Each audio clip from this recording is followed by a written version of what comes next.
श्री वृंदावन में एक विरक्त संत रहते थे जिनका नाम था पूज्य श्री सेवादास जी महाराज।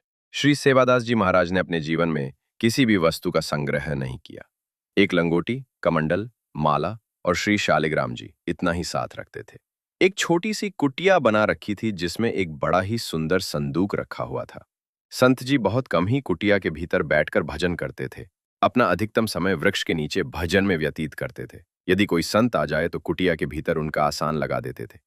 एक समय वहां एक बदमाश व्यक्ति आया और उसकी दृष्टि कुटिया के भीतर रखी उस सुंदर संदूक पर पड़ी।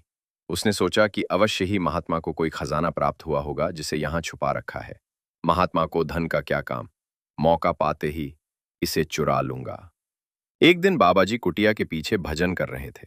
अवसर पाकर उस चोर ने कुटिया के भीतर प्रवेश किया और संदूक को तोड़ मरोड़ कर खोला। उस संदूक के भीतर एक और छोटी संदूक रखी थी।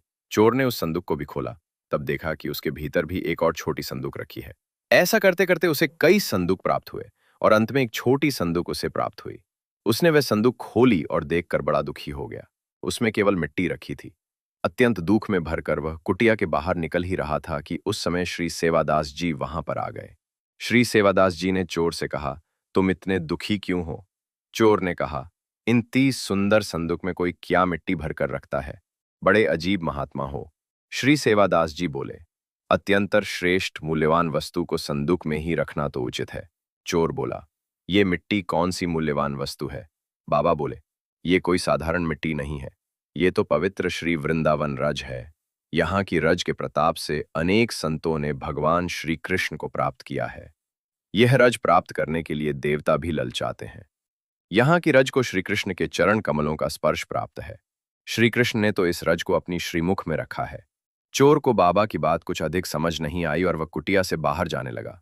बाबा ने कहा, सुनो, इतना कष्ट करके खाली हाथ जा रहे हो, मेहनत का फल भी तो तुम्हें मिलना चाहिए। चोर ने कहा, क्यों?